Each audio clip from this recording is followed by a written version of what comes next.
Hello everyone, this is Prabhas Singh and you are watching physics Veda. जहाँ पे हम आज बात करने वाले हैं रियल एंड वर्चुअल या फिर एपरेंट डेप्थ के बारे में। एक्चुअली रिफ्रैक्शन के बाद जो भी इमेजेस बनते हैं वो एक्चुअल डेप्थ पे नहीं बनते। जो कुछ भी हमें दिखाई देता है वो रियल नहीं होता, वो वर्चुअल होता है। उनकी साइज रियल नहीं होती, वो वर्चुअल होती है। साथ ही साथ उनका लोकेशन वो भी रियल नहीं होता, वर्चुअल होता है। हालांकि उनकी स्पीड तक वर्चुअल होती है। अगर किसी मीडियम में कोई इमेज बना है थ्रू रिफ्रैक्शन, उस केस में यहाँ पे एक छोटा सा एग्जांपल हम ले रहे हैं इस कॉन्सेप्ट को समझने के लिए। सबसे पहले हमने मान लिया कि ये कोई मीडियम है। Late us suppose this one is a denser medium. ये कोई हमारा डेंसर मीडियम है, डेंसर मीडियम। इस डेंसर मीडियम में एक ऑब्जेक्ट हमने मान लिया कि यहाँ पे रखा हुआ है at the bottom of the denser medium. और अगर डेंसर मीडियम मानना ही है तो सबसे बढ़िया होगा कि हम इसको वाटर मान लें। हमने मान लिया लेट अस सपोज कि ये वाटर है। अब ऐसे इमेजिन करो किसी स्विमिंग पूल के अंदर की हम बात कर रहे हैं ये।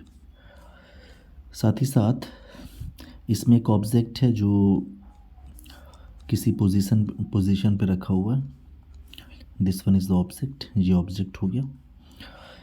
इसके डेप्थ की अगर हम बात करें तो चलो मैंने इमेजिन कर लिया कि जो इसकी डेप्थ है यहाँ से, ये जो आपको डेप्थ दिखाई दे रही है ये यहाँ से यहाँ तक का, ये डेप्थ जो भी है दिस इज़ रियल डेप्थ। ये चूँकि ऑब्जेक्ट है इसलिए हमने इसको मान रखा है HO। हमने इसको नाम दे दिया HO, यानी कि डेप्थ ऑफ ऑब्जेक्ट, यानी कि रियल डेप्थ है। अब हमें ये पता करना है कि इसका इमेज बनने कहाँ वाला है, इस वाटर के अंदर यानी कि इस मीडियम के अंदर। और आपको पता है कि जब भी इमेज की बात होती है तो जिस भी ऑब्जेक्ट का इमेज बनवाना होता है वहाँ से लाइट रेस लेके जाएंगे, उसके बाद उसको रिफ्रैक्ट करवाया जाता है। ये आपका जो इधर वाला मीडियम है ये आपका रेयरर मीडियम, ठीक है। तो सबसे पहला काम हमने यही करना है कि यहाँ से लाइट रेस लेके जाए इंटरफेस तक। तो ये लाइट एक इंटरफेस तक गई यहाँ पे, और इंटरफेस पे जाके अब इस लाइट का रिफ्रैक्शन होना है। तो रिफ्रैक्ट कराने के पहले हम एक काम करें कि यहाँ पे नॉर्मल ड्रॉ कर लें जहाँ पे लाइट इंसिडेंट हुई है। ये हमेशा हम लोग करते हैं। So let us suppose this one is a normal at the interface. यहाँ पे एक नॉर्मल हमने ड्रॉ कर लिया, ठीक है। नॉर्मल के साथ ये इंसिडेंट रे जो भी एंगल यहाँ पे सब्सटेंड करेगी this is called angle of incident I. ये मीडियम जो रेयरर मीडियम है जिसको हमने इसका रिफ्रैक्टिव इंडेक्स हमने मान लिया μ1, और डेंसर मीडियम जो भी है उसका रिफ्रैक्टिव इंडेक्स हमने मान लिया μ2, ठीक है ना, जिस मीडियम में ऑब्जेक्ट आपका रखा हुआ है। अब इस लाइट को रिफ्रैक्ट कराना है। ऑब्वियस सी बात है कि this light will go away from the normal, ये नॉर्मल से दूर चली जाएगी। तो इस लाइट को हमने नॉर्मल से, सॉरी माफ़ करिएगा, इस लाइट को हमने नॉर्मल से दूर भेज दिया। तो ये हो गई नॉर्मल से दूर चली गई ये लाइट। ये रिफ्रैक्शन के बाद की कहानी है। लाइट जैसे ही सेकेंड मीडियम एंटर हुई नॉर्मल से दूर चली गई and this will B angle of refraction. ये आपका एंगल ऑफ रिफ्रैक्शन R हो गया। This one is the incident light रे, this one is the refracted light rays, और ये आपका इंटरफेस हमने नाम दे दिया इस इंटरफेस को AB, जहाँ से मीडियम दोनों अलग अलग हो चुके हैं। तो एक तो लाइट को हमने रिफ्रैक्ट करा दिया। अब बात हो रही है दूसरी लाइट की। दूसरी लाइट को हम यहाँ पे इंसिडेंट कराएंगे इंटरफेस पे। आप कहीं भी इंसिडेंट करा सकते हो। इंसिडेंट कराने के बाद आपको रिफ्रैक्ट कराना है। तो सबसे अच्छा तो ये होगा कि जो सेकंड लाइट रेज है हमारी, उस लाइट रेज को हम नॉर्मली इंसिडेंट कराएं, मतलब इस सरफेस के नॉर्मली 90 डिग्री पे। उस केस में होगा क्या, अब देखिए, यहाँ से लाइट गई ऐसे नॉर्मली इंसिडेंट हुई, माफ़ करिएगा एक minute, let me change the colour. हाँ, यहाँ से लाइट गई, ये लाइट यहाँ पे इंसिडेंट हुई। अब चूंकि ये नॉर्मली इंसिडेंट हो रही है तो ऑब्वियस सी बात है कि नॉर्मल इंसिडेंट के केस में लाइट रे अपने पाथ से डेविएट नहीं होती। यहाँ पे एंगल आपका ये 90 डिग्री है, ये लाइट इसी पाथ पे सीधी निकल जाएगी। सो this one is the refracted रे। तो एक हमें रिफ्रैक्टेड रे ये वाली मिल गई, ठीक है। अभी हमारे पास दो रिफ्रैक्टेड रे हैं फ्रॉम दिस ऑब्जेक्ट, इस ऑब्जेक्ट से निकलने वाली। दो रिफ्रैक्टेड रेज हमारे पास हैं। एक तो रे यहाँ पे 1 है R1 and this one is the रे नंबर सेकेंड। दोनों रिफ्रैक्शन के बाद तो कहीं कट करने वाली नहीं है। क्यों? क्योंकि दोनों डाइवर्जिंग नेचर के हैं, डायरेक्शंस दोनों के अलग अलग हैं। ये इस डायरेक्शन में, ये इस डायरेक्शन में जा रही है। अब एक ही चाह रहा है कि दोनों को बैकवर्ड डायरेक्शन में ट्रेस करें, और बैकवर्ड डायरेक्शन में ट्रेस करने के बाद जहाँ भी कट करेंगे लाइट्स वहाँ पे इमेज का फॉर्मेशन होगा। तो सबसे पहला काम हम ये कर रहे हैं कि इनको बैकवर्ड डायरेक्शन में ट्रेस कर रहे हैं। तो इस लाइट को जो रिफ्रैक्टेड रे 1 है, इसको जब बैकवर्ड डायरेक्शन में ट्रेस करेंगे तो ये लाइट कुछ ऐसे आई यहाँ तक। ये जो रिफ्रैक्टेड लाइट 2 है, इसको बैकवर्ड डायरेक्शन में ट्रेस करेंगे ये यहाँ पे। तो दोनों लाइट्स फाइनली हमने देखा कि दोनों लाइट्स ने एक दूसरे को जहाँ पे कट किया।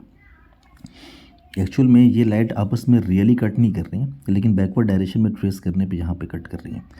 तो जो भी ये ऑब्जेक्ट रहा होगा, इस ऑब्जेक्ट का एक इमेज फॉर्मेशन यहाँ पे हो जाएगा। यानी कि बाहर से अगर यहाँ पे कोई ऑब्जर्वर है इस मीडियम में, तो इस मीडियम में जो भी ऑब्जर्वर रहा होगा, इसको ज़रा गौर करिएगा, इस मीडियम में जो भी ऑब्जर्वर होगा, इस ऑब्जर्वर को ये ऑब्जेक्ट एक्चुअल में यहाँ ना दिखाई दे कि यहाँ पे दिखाई देगा। ठीक है, हमें यही कैलकुलेट करना है। तो ये तो पूरा यहाँ से यहाँ तक रियल डेप्थ हो गया HO। साथ ही साथ ये जो आपको दिख रहा है यहाँ से लेकर यहाँ तक का, ये आपका आप कह सकते हो डेप्थ ऑफ इमेज, यानी इसको आप HI नाम दे सकते हो। ठीक है, तो ये आपका HI हो गया, ये पूरा आपका HO हो गया। इसको थोड़ा सा हम आपको सही से दिखा दें। ये पूरा जो आपका यहाँ से यहाँ तक दिख रहा है, दिस इज HO, और जो यहाँ से यहाँ तक दिख रहा है ये, दिस वन इज़ HI, यानी डेप्थ ऑफ इमेज। अब आप देखोगे कि हमें एक्चुअल में HI और HO के बीच में रिलेशन फाइंड आउट करना है। थोड़ा नेमिंग कर देते हैं यहाँ पे।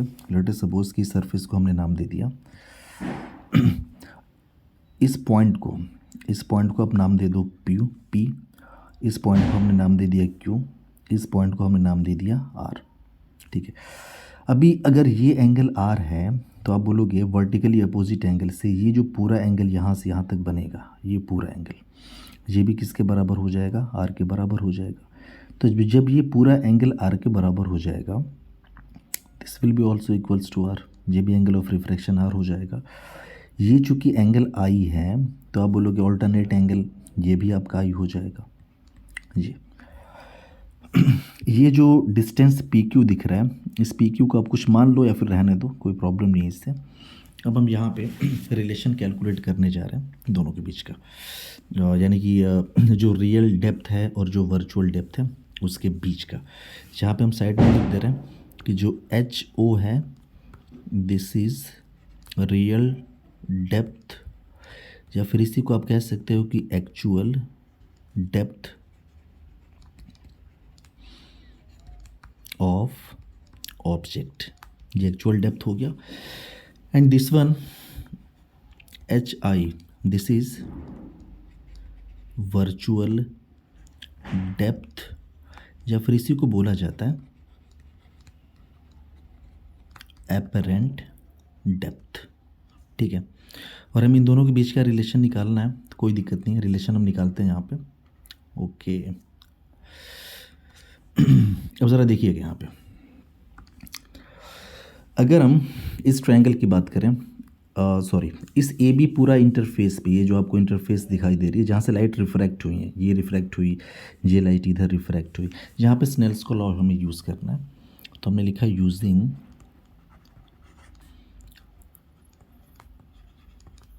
Snell's law at interface AB। इस इंटरफेस AB पे हमने स्नेल्स का लॉ यूज़ किया। अब स्नेल्स लॉ के बारे में जो बेसिक लॉ होता है वो यही होता है कि μ1 sin θ1 is equals to μ2 sin of θ2। और इसको हमने पिछली क्लास में बताया था, जब हम स्नेल्स लॉ एक्सप्लेन कर रहे थे वहाँ पे हमने आपको ये बताया था कि ये μ1 उस मीडियम का रिफ्रैक्टिव इंडेक्स होता है जहाँ से लाइट इंसिडेंट हो रही है। इसका मतलब जहाँ पे लाइट जहाँ पे ऑब्जेक्ट आपका रखा हुआ है, θ1 उसी मीडियम में बना हुआ एंगल ऑफ इंसिडेंस होता है, μ2 उस मीडियम का रिफ्रैक्टिव इंडेक्स जहाँ पे लाइट रिफ्रैक्ट होकर फाइनली जा रही है, θ2 उस मीडियम में बना हुआ एंगल ऑफ रिफ्रैक्शन। तो अगर यहाँ पे हम गौर से देखें, अगर हम सॉरी, अगर हम यहाँ पे म्यू1 म्यू2 की बात करें तो चूँकि इस मीडियम का रिफ्रैक्टिव इंडेक्स म्यू2 हमने ले रखा है, इस मीडियम का रिफ्रैक्टिव इंडेक्स म्यू1 ले रखा है, इसको थोड़ा सा चेंज कर लेते हैं, इसको आप म्यू1 कर लो। ओके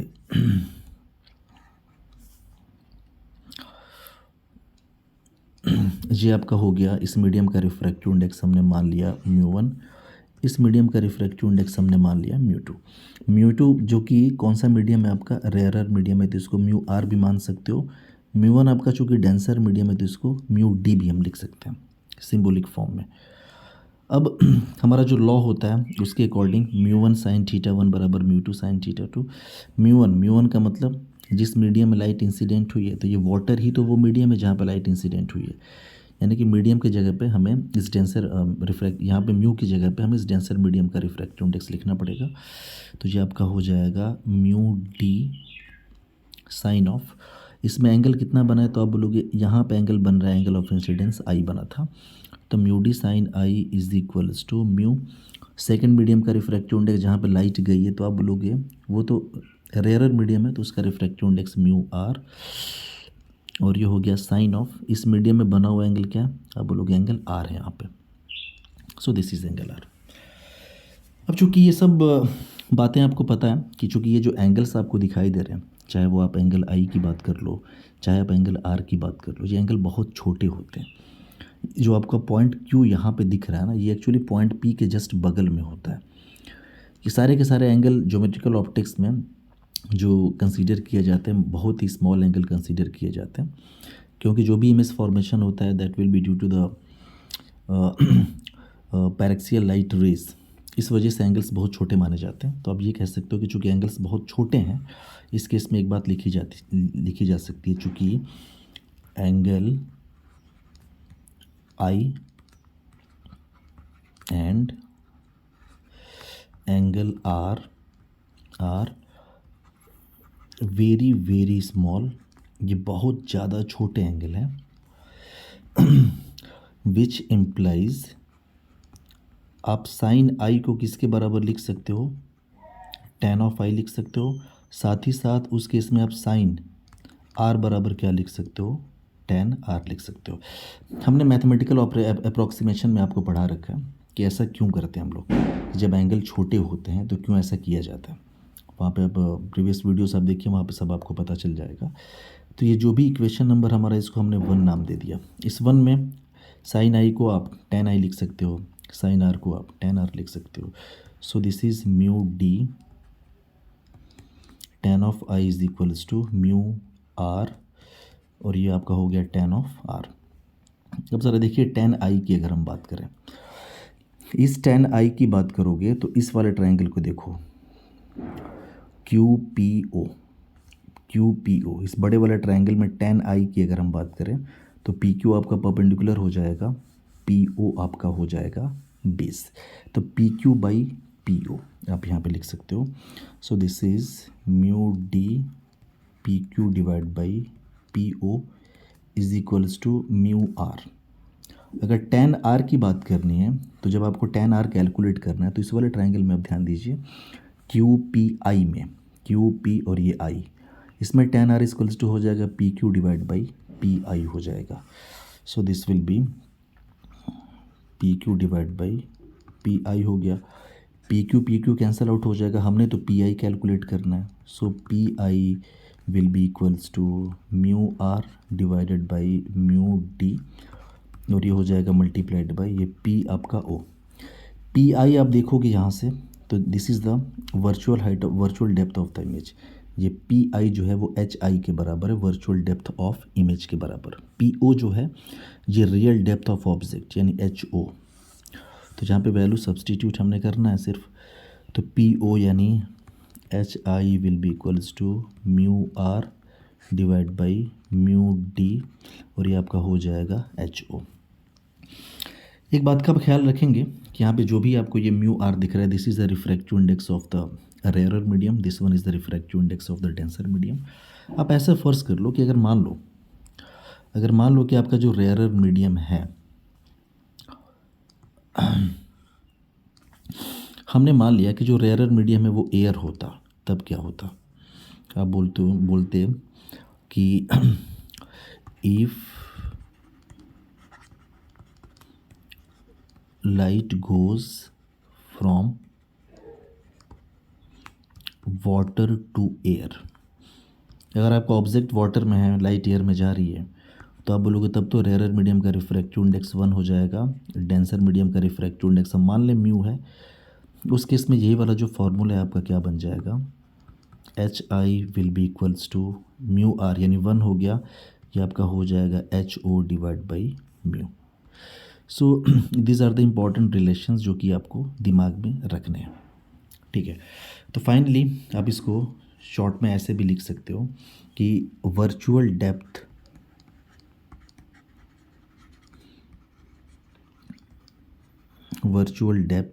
इज इक्वल्स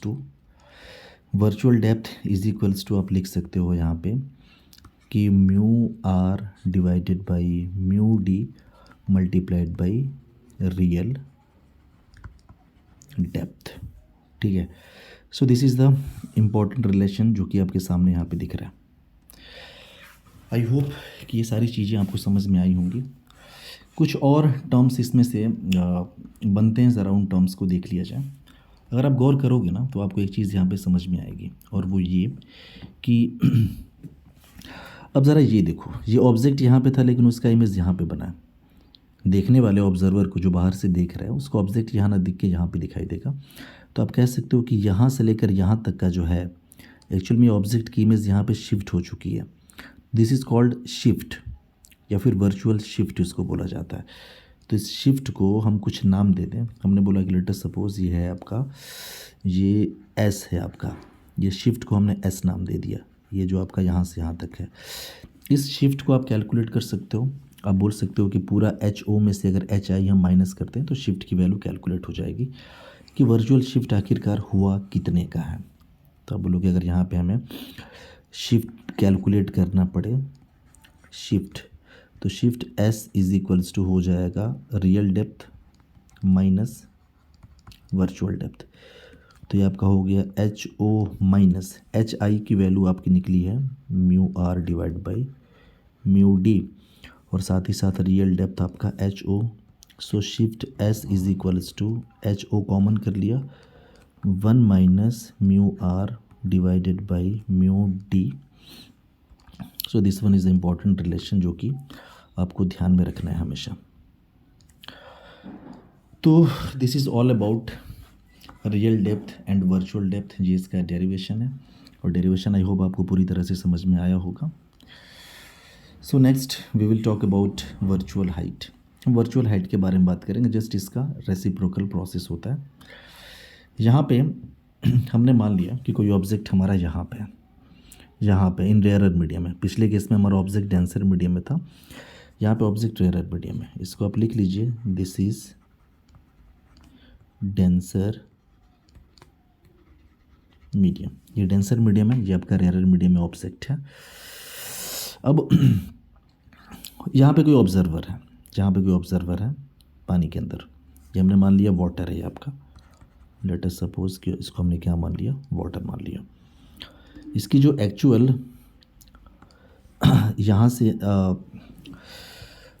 यहाँ से और ये इंटरफेस आपको दिख रहा है, ये इसकी जो है रियल हाइट है। This is called real height of the object, और इसको हमने बोल दिया H O, real height of the object. हमने ये पता करना है कि इसका इमेज बनेगा कहाँ। अगर यहाँ से कोई देख रहा है, कोई ऑब्जर्वर अगर इस मीडियम में है, तो किसी ऑब्जर्वर को हमने यहाँ पे बना दिया। Late us suppose this is the observer जो कि ऑलरेडी पहले से किस मीडियम में है, ये आपका डेंसर मीडियम में है, ठीक है। हमें ये पता करना है कि इस ऑब्जेक्ट का इमेज इस ऑब्जर्वर को कहाँ पे दिखने वाला है। ये पूरा आपका वाटर है। तो बात हो रही है ऑब्जेक्ट के इमेज का। इसका मतलब कि जो भी लाइट रेस होंगी वो ऑब्जेक्ट से निकलेंगी और फाइनली रिफ्रैक्ट होने के बाद ऑब्जर्वर तक पहुंचेंगी, और जब ऑब्जर्वर तक आफ्टर रिफ्रैक्शन लाइट रेस पहुंचेंगी, कट करेंगे, उस केस में इस ऑब्जर्वर को इसका इमेज दिखाई देगा। ये तो सिंपल सा लॉजिक है। तो चलिए, सबसे पहला काम तो हमने ये करना है कि पहले तो हम इसका इमेज फॉर्मेशन कर लें। तो जब इमेज फॉर्मेशन करेंगे तो अब लोग पहले एक लाइट को हमने ऐसे यहाँ पे इंसिडेंट कराया, ठीक है। जहाँ पे लाइट इंसिडेंट होती है, एक इंसिडेंट यहाँ पे करा दिया, एक लाइट को इंसिडेंट जस्ट हमने करा दिया नॉर्मली यहाँ पे करा दिया, तो जो लाइट नॉर्मली इंसिडेंट हुई है वो तो सीधी निकल जाएगी, उसमें किसी भी तरह का कोई भी डेविएशन नहीं आता। तो एक लाइट रेज जो यहाँ पे इंसिडेंट हुई है ये रिफ्रैक्शन के बाद ऐसे सीधी निकल गई ऐसे, ठीक है। जो लाइट यहाँ पे इंसिडेंट हुई है इसमें रिफ्रैक्शन होगा, और जब ये रिफ्रैक्शन होगा तो लाइट किस डायरेक्शन में जाएगी वो पता करने के पहले हम एक काम करें कि यहाँ पे पहले तो नॉर्मल ड्रॉ कर लें। तो यहाँ पे जब नॉर्मल ड्रॉ करेंगे so this will be the normal, ये आपका नॉर्मल हो गया at the point of incidence. और यहाँ पे जो लाइट ने एंगल बनाया है, late us suppose this is, इस एंगल को हमने नाम दे दिया angle I, angle of incidence. अब ये बात तो श्योर है कि लाइट रिफ्रैक्शन के बाद नॉर्मल के टूवर्ड्स बेंड होगी, क्योंकि लाइट डेंसर मीडियम में आ रही है। सो इसको बेंड करा दें टूवर्ड्स द नॉर्मल, और नॉर्मल के टूवर्ड्स हमने ऐसे इस लाइट को बेंड करा दिया, ठीक है। तो आप देखोगे कि ये जो इंसिडेंट लाइट थी ये आफ्टर रिफ्रैक्शन यहाँ चली गई। तो हमारे पास दो रिफ्रैक्टेड रे हैं, एक तो ये R1 और एक ये R2। दोनों रिफ्रैक्टेड रे अगर यहाँ भी आप गौर करोगे तो दोनों डाइवर्जिंग नेचर की हैं, दोनों की डायरेक्शन अलग अलग है, दोनों रियल में कहीं पे कट नहीं करने वाली डेंसर मीडियम में। यानी यहाँ भी वही काम करना पड़ेगा कि दोनों लाइट रेस को, ये वाली जो लाइट रे है रिफ्रैक्टेड और जो ये रिफ्रैक्टेड लाइट रेस है, दोनों को बैकवर्ड डायरेक्शन में ट्रेस करेंगे और जहाँ पे कट करेंगे फाइनली इमेज का फॉर्मेशन वहीं पे होगा। एंड ये जो इमेज आपको दिख रहा है, sorry angle, this is angle of refraction R, ठीक है। अब वही काम कि हम लाइट रेस को बैकवर्ड डायरेक्शन में ट्रेस करेंगे। तो बैकवर्ड डायरेक्शन में ट्रेस करने के बाद देखना है ये जो लाइट यहाँ से रिफ्रैक्ट हुई है इसको बैकवर्ड डायरेक्शन में ले गए तो ये ऐसे कहीं जाएगी, ऐसे। ये जो रिफ्रैक्टेड रे आपको रेड वाली दिख रही है इसको बैकवर्ड डायरेक्शन में ट्रेस करो, ये ऐसे जाएगी, और फाइनली जो है दोनों रिफ्रैक्टेड रे जाके यहाँ पे कट की। इसका मतलब कि जो फाइनल इमेज का फॉर्मेशन होने वाला है वो यहीं पे होने वाला है। This is the final image of this object. और इस ऑब्जर्वर को ये ऑब्जेक्ट यहाँ ना दिखाई दे कि कहाँ पे दिखाई देगा, यहाँ पे दिखाई देगा। तो जो पूरा यहाँ से लेकर यहाँ तक इंटरफेस तक की जो भी हाइट आपको दिखाई देगी this is called virtual height of the object. तो ये आपका यहाँ से लेकर यहाँ तक पूरा this is called virtual height. तो ये आपकी पूरी वर्चुअल हाइट है, या फिर इसको आप बोल सकते हो height of image. This one is the height of object. ये पूरा यहाँ से लेकर यहाँ तक इंटरफेस से लेकर ये हाइट ऑफ द ऑब्जेक्ट है। ज़रा एंगल्स के रिलेशंस को देखे जाए ध्यान से तो आप बोलोगे अगर ये पूरा एंगल आई है तो ऑब्वियस सी बात है कि ये एंगल कितना हो जाएगा, तो ये एंगल आपका आई हो जाएगा, ठीक है। अगर ये एंगल आर है ना ये वाला, तो ये वाला एंगल वर्टिकली अपोजिट हो जाएगा, जस्ट इसके बराबर ये एंगल हो जाएगा आर। और ये अगर आर हो गया तो फिर फाइनली ऑल्टरनेट एंगल से ये भी क्या हो जाएगा, आर हो जाएगा। नेमिंग कर दें, इस इंटरफेस को नाम दे दिया ए बी, जहाँ से रिफ्रैक्शन हो रहा है। साथ ही साथ इन पॉइंट्स को हम नाम दे दें। तो इन पॉइंट्स को हमने नाम दे दिया कि ये आपका पॉइंट है, एक मिनट सॉरी, इन पॉइंट्स को नाम दे दे। तो ये पॉइंट हमारा है पी, ये पॉइंट को हमने नाम दे दिया पॉइंट क्यू। ये आपका वाटर था, ठीक है। अब हमें यही ए बी इंटरफेस पे हमने स्नेल्स लॉ यूज़ करना है, जैसे पिछले केस में हमने किया था। तो हमने लिखा using Snell's law at interface A B, using Snell's law at interface A B. तो पहले तो स्नेल्स लॉ जो होता है वो हम सिंपली लिखते हैं कि what about Snell's law. Snell's law आखिरकार है क्या, तो Snell's law μ1 sin θ1 is equals to μ2 sin of θ2। μ1 माने उस मीडियम का रिफ्रैक्टिव इंडेक्स जहाँ पे लाइट है, तो ये चूँकि रेयरर मीडियम है तो इसका रिफ्रैक्टिव इंडेक्स μr। ये एक्चुअल में है क्या, तो आप बोलोगे यही तो μ1 है।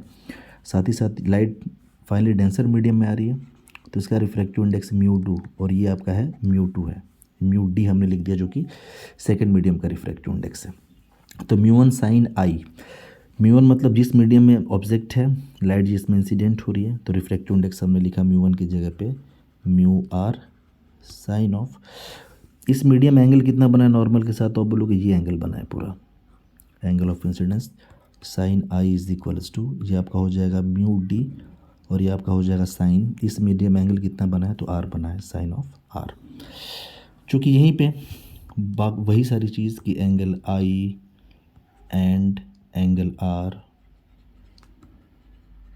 वेरी वेरी स्मॉल, ये जो कि बहुत छोटे एंगल है, तो आप लिख सकते हो कि इसका मतलब विच इम्प्लाइज साइन आई, ये आपका टेन आई लिख सकते हो आप इसको, साथ ही साथ साइन ऑफ आर ये किसके बराबर आप लिख सकते हो, टेन ऑफ आर के बराबर लिख सकते हो।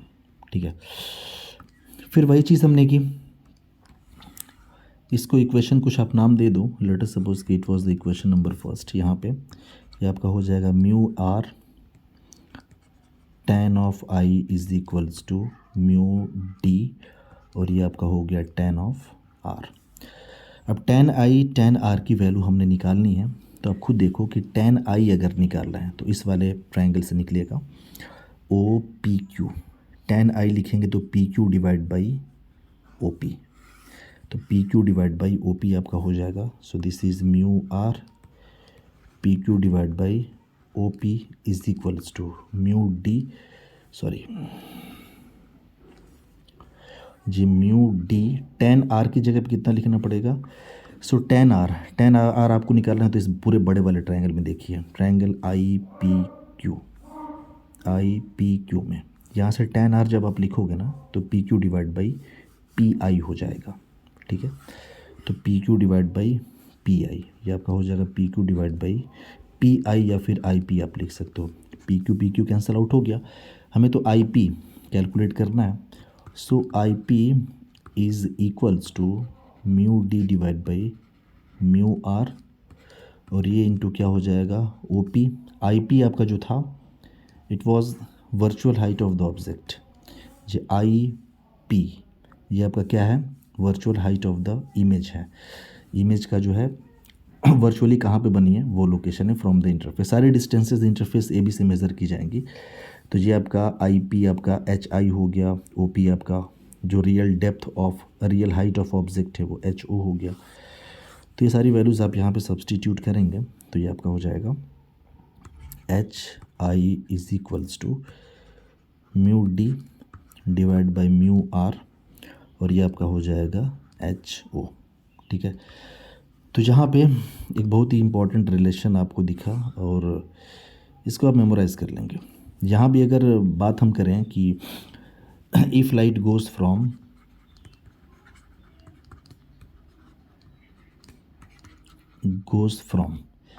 एयर टू वाटर,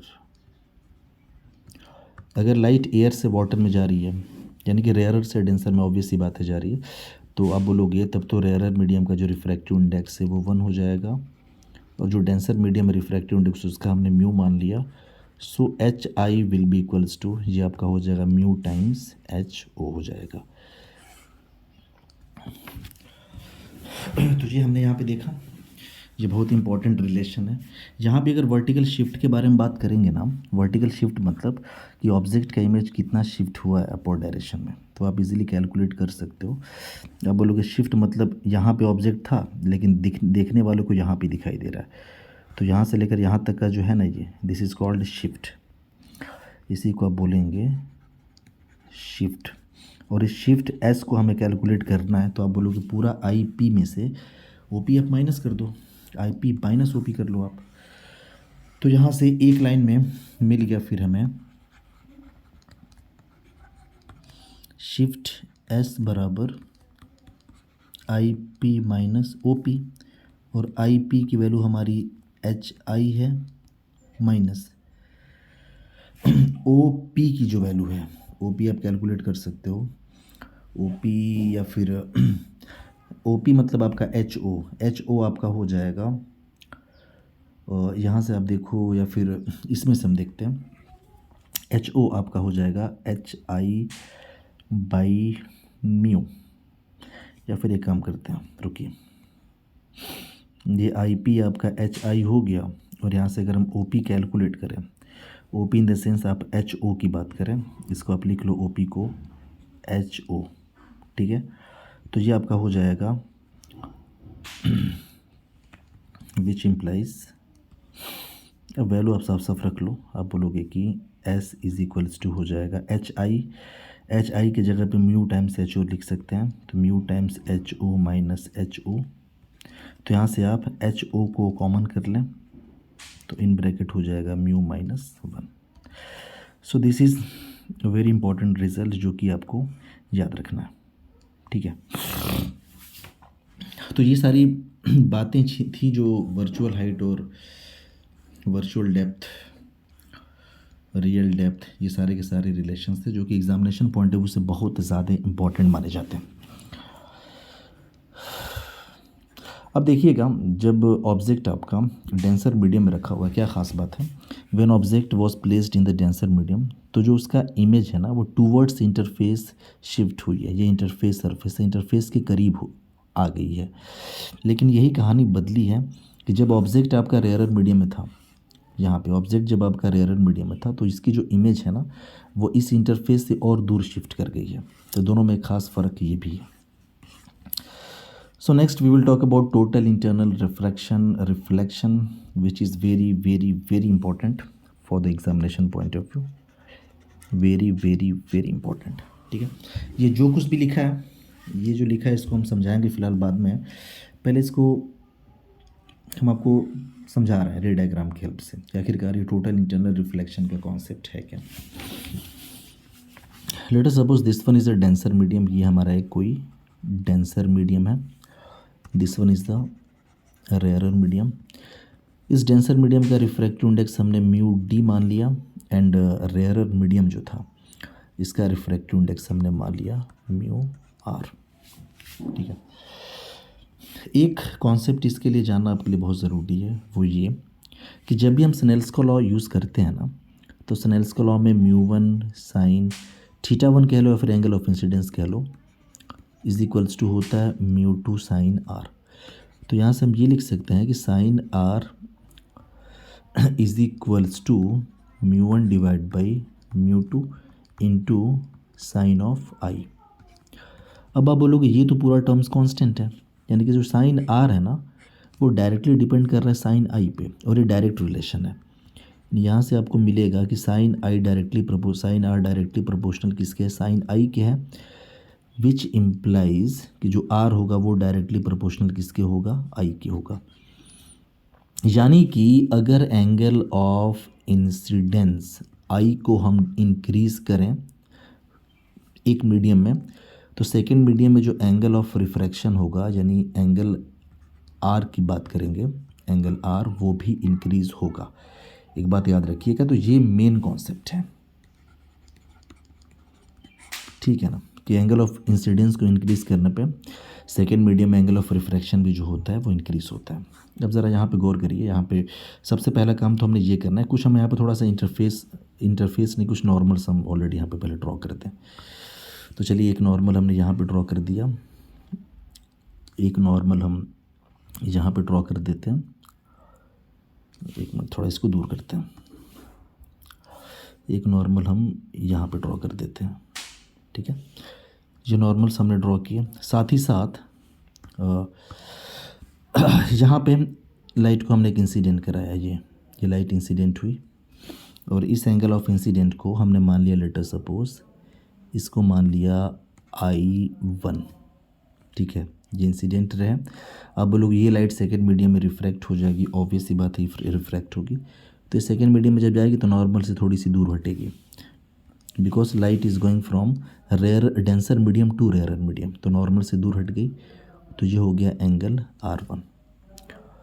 फिर हमने क्या किया कि लाइट को थोड़ा सा एंगल और बढ़ा के इंसिडेंट कराया, सेकंड केस में लाइट को थोड़ा सा और बड़े एंगल पे इंसिडेंट कराया।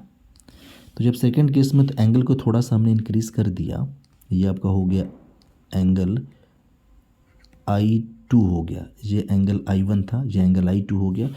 तो आप बोलोगे फिर तो अभी हमने पढ़ा कि एंगल ऑफ इंसिडेंस बढ़ने से एंगल ऑफ रिफ्रैक्शन बढ़ता है, तो ये लाइट का जो एंगल ऑफ रिफ्रैक्शन होगा, ये लाइट कुछ ऐसे रिफ्रैक्ट होगी, इसका एंगल ऑफ रिफ्रैक्शन जो होगा बढ़ जाएगा, तो ये आपका हो जाएगा, ये एंगल R1 था, ये आपका हो जाएगा एंगल R2। तो फाइनली यहाँ पे हमने देखा कि ये जो एंगल I2 है ये बड़ा है एंगल, सॉरी ये जो एंगल I2 है, ये एंगल I2 जो दिख रहा है ये एंगल I1 से बड़ा है। तो हमने यहाँ पे देखा कि जो एंगल R2 बना सेकंड केस में एंगल ऑफ रिफ्रैक्शन, ये भी एंगल R1 से बड़ा बना।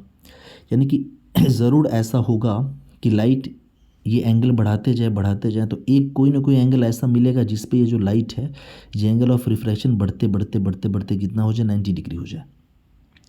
बढ़ते मैक्सिमम कितना हो सकता है, 90 हो सकता है। तो एक एंगल हमें ऐसा मिला, ये एंगल, ठीक है, कि जो लाइट इंसिडेंट हुई है यहाँ पे और ये कोई एक एंगल था और इस एंगल को हमने बोल दिया लेट अस सपोज कि एंगल I3। और इस एंगल पे अगर ये जो एंगल ऑफ रिफ्रैक्शन है बढ़ते 90 डिग्री हो गया ये, तो फिर इस एंगल को एक स्पेशल नाम दिया गया। ये आपका हो गया एंगल ऑफ रिफ्रैक्शन 90 डिग्री, ये आपकी इंसिडेंट रे है। और यहाँ पे बोलोगे कि जो एंगल I3 है ना ये एंगल I2 से भी बड़ा है, इसको एक नाम दे दिया गया कि angle I3 is equals to θc which is called critical angle. यानी कि डेंसर मीडियम में बना हुआ वो एंगल ऑफ इंसिडेंस जिस पे रेयरर मीडियम में बना हुआ एंगल ऑफ रिफ्रैक्शन 90 डिग्री हो जाए, that is called critical angle, ठीक है। साथ ही साथ अगर क्रिटिकल एंगल से बड़े एंगल पे कोई लाइट इंसिडेंट करा दें उस केस में क्या होगा, तो हालांकि जगह तो जहाँ पे नहीं है ज़्यादा, लेकिन ट्राई करते हैं यहाँ पे शो करने की आपको। तो यहाँ पे एक और चलो हमने नॉर्मल ड्रॉ कर लिया, यहाँ पे हमने नॉर्मल ड्रॉ कर लिया। तो हमने बोला क्या हो अगर लाइट को हम क्रिटिकल एंगल से ज़्यादा एंगल पे इंसिडेंट करा दें। तो जब क्रिटिकल एंगल से ज़्यादा एंगल पे लाइट को यहाँ से इंसिडेंट कराएंगे इस पॉइंट पे, तो ये लाइट जो गई है लेट अस सपोज कि क्रिटिकल एंगल से ज़्यादा एंगल पे जा रही है। अगर ये लाइट जो यहाँ पे जा रही है ये, इसको हम मान लें एंगल I4, और इफ़ जो एंगल I4 है वो ग्रेटर देन है क्रिटिकल एंगल, उस केस में ये लाइट जो होगी ये जो इंसिडेंट हुई है इसी मीडियम में वापस रिफ्लेक्ट हो जाएगी, ये सेकंड मीडियम में जाएगी ही नहीं, ये इसी मीडियम में वापस रिफ्लेक्ट हो जाएगी इतने ही एंगल पे जितने एंगल पे इंसिडेंट हुई है। And this process is called total internal reflection. इसी प्रोसेस को क्या बोला जाता है, टोटल इंटरनल रिफ्लेक्शन बोला जाता है। तो यहाँ से आप साफ साफ देख सकते हैं कि अगर इसको हम एक सिंगल डायग्राम में समराइज़ करें तो आप इसको ऐसे कह सकते हैं, late us suppose this one is the interface. एक हमने इंटरफेस यहाँ पे ड्रॉ कर दिया जो कि मीडियम को सेपरेट कर रहा है, दो मीडियम को। साथ ही साथ एक हमने नॉर्मल ड्रॉ कर दिया, late us suppose this one is the normal, ठीक है। ये हमारा है denser medium, this one is the rarer medium. इसका रिफ्रैक्टिव इंडेक्स μd, इसका रिफ्रैक्टिव इंडेक्स हमने ले लिया μr। अब लाइट्स को बारी बारी से हम क्या करते हैं, इंसिडेंट कराते हैं। एक मिनट, ये पहली लाइट को हमने इंसिडेंट कराया ब्लू कलर की लाइट को, और ये जो एंगल है लेट अस सपोज कि ये एंगल I1 है। इस केस में लाइट रिफ्रैक्ट होगी और रिफ्रैक्ट हुई तो ये लेट अस सपोज कि इसका जो एंगल ऑफ रिफ्रैक्शन था ये एंगल आपका था R1, ठीक है। अब हमने क्या किया कि लाइट के एंगल को थोड़ा सा इंक्रीज़ किया, जो I1 था इसको थोड़ा सा बढ़ा दिया, यानी सेकंड लाइट हमने गिराई। तो ये सेकंड जो लाइट हमने गिराई है ये कितने एंगल पे गिराई है, लेट अस सपोज कि ये जो एंगल है यहाँ से यहाँ तक ये आपका है एंगल ये जो सेकंड हमने लाइट गिराई है, एक मिनट, ये जो सेकंड हमने लाइट यहाँ पे इंसिडेंट कराई ये हमने मान लिया कि कितने डिग्री के एंगल पे है, ये I2 डिग्री के एंगल पे है। थोड़ा सा एंगल ऑफ इंसिडेंस हमने बड़ा कर दिया, तो अब लोग फिर तो एंगल ऑफ रिफ्रैक्शन भी बड़ा हो जाएगा। तो ये हो गया आपका, ये लाइट चली गई ऐसे, ये आपका हो गया। इस एंगल को हमने नाम दे दिया, ये पूरा यहाँ से लेकर जो यहाँ तक का है इसको बोल दिया हमने R2। ऐसे जब एंगल बढ़ाते जाएंगे तो एक एंगल हमें ऐसा मिलेगा जहाँ पे जो एंगल ऑफ रिफ्लेक्शन जो होगा, एंगल ऑफ रिफ्रैक्शन जो होगा वो 90 हो जाएगा। सो लेट अस सपोज कि यहाँ पे एक हमने लाइट को इंसिडेंट कराया कुछ एंगल पे, और ये जो एंगल यहाँ से यहाँ तक का दिख रहा है ये वाला एंगल, अगर इस एंगल को हम I3 मान लें और I3 अगर θc के बराबर हो, क्रिटिकल एंगल के बराबर, तो आप बोलोगे फिर ये लाइट रिफ्रैक्ट होने के बाद इसी सरफेस को पकड़ के निकल जाएगी। आफ्टर रिफ्रैक्शन क्या होगा, ये लाइट इसी सरफेस को पकड़ के निकल के चली जाएगी और ये आपका हो जाएगा एंगल 90 डिग्री। साथ ही साथ अगर क्रिटिकल एंगल से बड़े एंगल पे हमने लाइट को इंसिडेंट करा दिया तब क्या होने वाला है, ज़रा ये भी गौर करने वाली बात है। क्रिटिकल एंगल से बड़े एंगल पे अगर लाइट हमने इंसिडेंट कराया, जैसे यहाँ पे ये हमने जो चौथी लाइट को ये चौथी लाइट को जो हमने इंसिडेंट कराया, लेट अस सपोज ये जो एंगल ऑफ इंसिडेंस है ये पूरा, इसको हमने बोल दिया I4, और ये अगर ग्रेटर देन थीटा सी है तो आप बोलोगे फिर तो लाइट सेकंड मीडियम में जाएगी नहीं, लाइट इतना ही डिग्री के एंगल पे इसी मीडियम में वापस लौट जाएगी, and this process is called total internal reflection. तो ये आपका एंगल जो होगा ये आपका हो जाएगा I4, और इसी प्रोसेस को बोला जाता है टोटल इंटरनल रिफ्लेक्शन। ठीक है, साथ ही साथ यहाँ से एक रिलेशन डिराइव करना होता है कि भाई what is the relation between critical angle and refractive indexes. तो वो थोड़ा हम रिलेशन यहाँ पे देख लेते हैं कि what is the relation between critical angle and refractive index.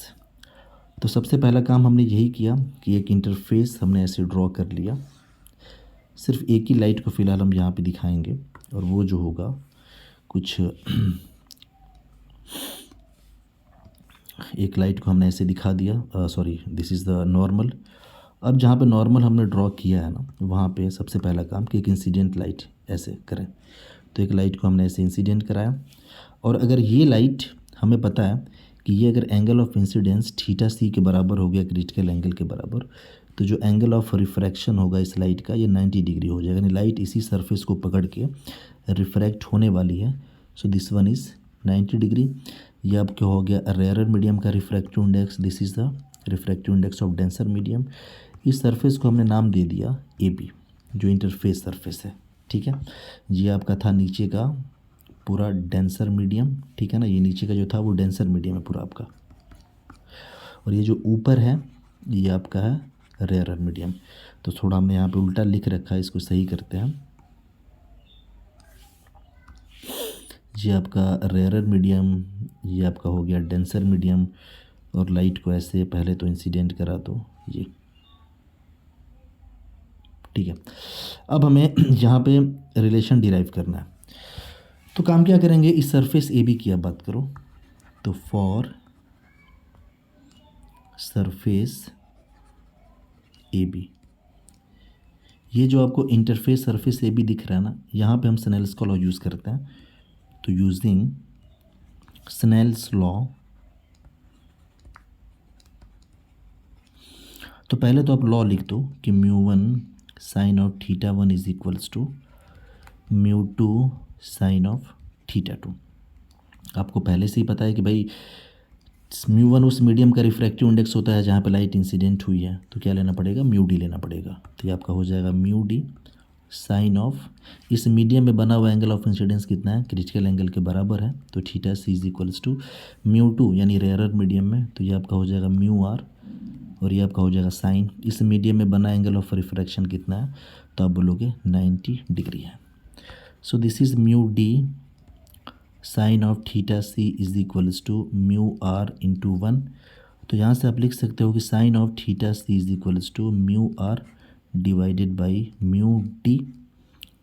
तो फाइनली हमें रिलेशन मिल गया between critical angle and refractive index, and that is theta C is equals to sine inverse μr divide by μd।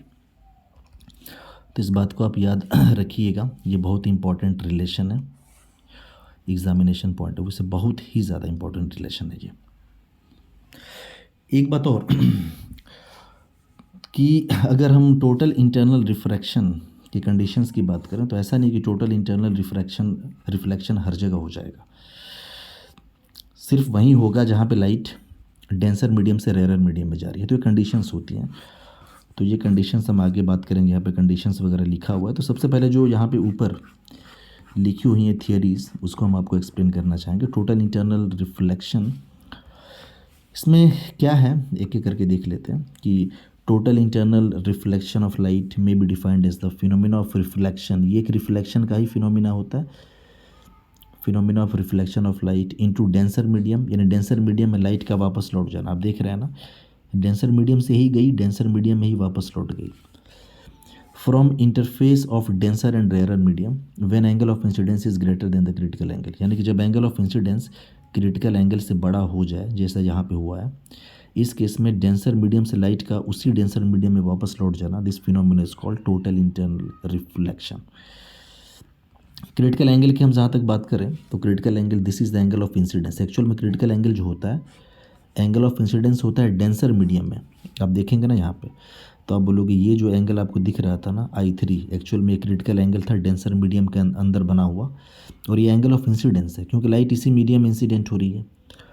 तो critical angle एक angle of incidence होता है denser medium में बना हुआ, और ये वो एंगल ऑफ इंसिडेंस होता है जिस पे रेयरर मीडियम का angle of refraction becomes 90 degree. तो यहाँ पे लिखा है कि this is the angle of incidence in the denser medium for which angle of refraction in the rarer medium is 90 degree. ठीक है जी, हमने आपको डायग्राम दिखा रखे, आप इसको थोड़ा सा सही से ड्रॉ कर लीजिएगा अपने अपने हिसाब से कॉपी में। रिलेशंस हमने यहाँ पे देख लिए कि what is the relation between critical angle and refractive indexes. अब सोचो कि डेंसर मीडियम इसका रिफ्रैक्टिव इंडेक्स म्यू हो, अगर ये एयर हो तो म्यू आर की जगह पे 1 कर देंगे। कंडीशन की बात करें तो condition these are most important कि टोटल इंटरनल रिफ्लेक्शन तभी होगा जब लाइट डेंसर से रेयरर मीडियम में जाए। क्योंकि देखो एक यही ऐसा केस है ना कि लाइट अगर डेंसर से रेयरर मीडियम में जाए, अगर ये इंटरफेस हो गया, तो अगर ये वाला मीडियम हमारा डेंसर मीडियम है, ये वाला मीडियम अगर रेयरर मीडियम है, लेट अस सपोज एक लाइट ऐसे इंसिडेंट हुई, तो इंसिडेंट जहाँ पे हुई है वहाँ पे कैसे नॉर्मल ड्रॉ कर दिया हमने, दिस इज़ द नॉर्मल। तो ऑब्वियस सी बात है कि यहाँ पे डेंसर से चूँकि रेयरर में जा रही है तो ऐसे दूर हटेगी, तो दूर हटते हटते चांसेस हैं कि ये इस सरफेस को पकड़ के निकल जाए, एंगल ऑफ रिफ्रैक्शन 90 हो जाए। लेकिन यही रेयरर से डेंसर में जाती तो काम गड़बड़ हो जाता है, तो नॉर्मल की तरफ बेंड होना पड़ता है इससे, फिर चांस ही नहीं था कि एंगल ऑफ रिफ्रैक्शन कभी बनता 90 डिग्री। तो पहला तो ये हो गया। और दूसरा कि ये तभी पॉसिबल है टोटल इंटरनल रिफ्लेक्शन कि जब डेंसर मीडियम में बना हुआ angle of incidence in the denser medium must be greater than that of the critical angle for the pair of media in contact। यानी कि अगर कोई लाइट क्रिटिकल एंगल से ज़्यादा एंगल पे जब जाएगी, ठीक है, अगर ये जो है एंगल ऑफ इंसिडेंस, अगर ये आई जो है ग्रेटर देन क्रिटिकल एंगल है, तभी ये ऐसा होगा कि लाइट इस मीडियम में वापस लौट जाएगी रिफ्लेक्ट होके। तो दूसरी कंडीशन ये है कि डेंसर मीडियम में बना हुआ एंगल ऑफ इंसिडेंस उस पेयर के लिए जो प्री डिसाइडेड क्रिटिकल एंगल है, ये क्रिटिकल एंगल प्री डिसाइडेड होता है, ये पहले से ही फिक्स होता है। जब भी एक पेयर ऑफ मीडिया आपको दिया रहेगा, जैसे मान लो कि वाटर एयर या ग्लास और एयर, या फिर वाटर और आपका हो गया ग्लास हो गया, तो उसके लिए क्रिटिकल एंगल की वैल्यू फिक्स होती है। आपके बुक में टेबल दिया होगा, आप वहाँ पे देख सकते हो। तो क्रिटिकल एंगल से अगर ज़्यादा एंगल पे लाइट इंसिडेंट हुई तो TIR होगा, और साथ ही साथ light must go from denser to rarer medium. So these are the basic concepts. तो आज के लिए बस इतना ही। आई होप कि आज का सारा लेक्चर आपको समझ में आया होगा, और आशा करता हूँ कि जैसा भी प्रॉब्लम होगा आप कमेंट ज़रूर करेंगे। Thank you.